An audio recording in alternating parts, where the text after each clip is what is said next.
I'm Josh Weimer with Wiley Ranch Beef. I come to you today asking to help us help the ranchers in the Panhandle. They suffered a devastating fire probably 3 weeks ago, burned hundreds of thousands of acres, killed a lot of livestock. I come to you today also speaking from experience. In 2018, April 17th, actually, I remember the date vividly.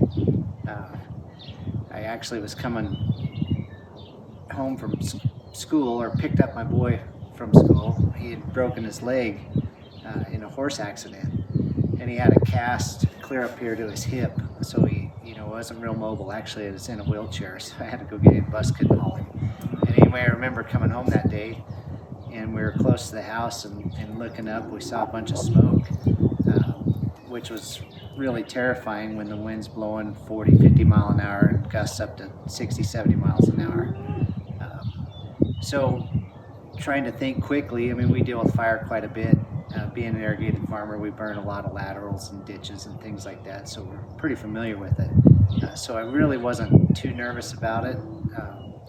I thought we could probably handle it, and at that time we had irrigating water, so I thought, well, shoot, I'll just run down the pond, turn the sprinkler on, and that'll probably solve it, and for sure protect the house. So I thought, I can remember bouncing down there to get the pivot started. We were probably running 40, 50, 60 miles an hour across the field to get to the sprinkler.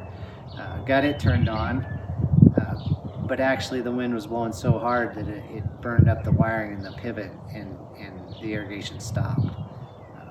At this point, I was a little bit nervous, and we had tractors and discs hooked up, so I thought, well, we'll still be okay. But we found that the fire was burning so fast and hot, it was catching rabbits on fire, and they would run and actually just spread the fire. So pretty soon the fire's out of control, and we really had no control over it. So very devastating. We lost every bale that we owned. Our hay barn was burned up. Our horse barns were burned up. The cabin barn was burned up. We had neighbors. I remember vividly, we had heifer pairs in a pen with tiny babies, and actually neighbors showed up and let them out. I can remember just throwing the gates open and trying to get the horses out of the pens. They didn't want to leave. It's really just a disaster. I mean, to where you can't explain it or even understand it unless you're in the middle of it. But some of the great things that come out of it, I mean, it's devastating waking up the next day and not having a stem of hay to feed your cows.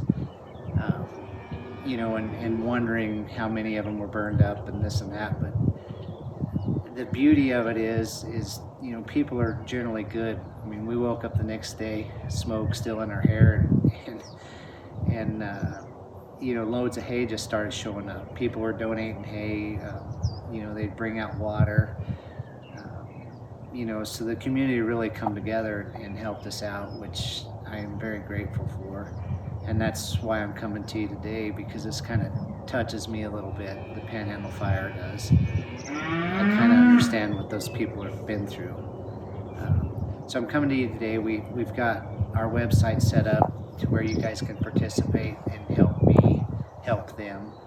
We've got donation boxes, $10, $25, and $100 box you can click on.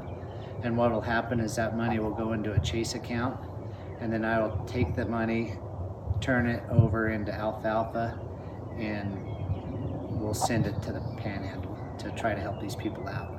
I think it's a great cause, and it gives you guys an opportunity to help a rancher out in need.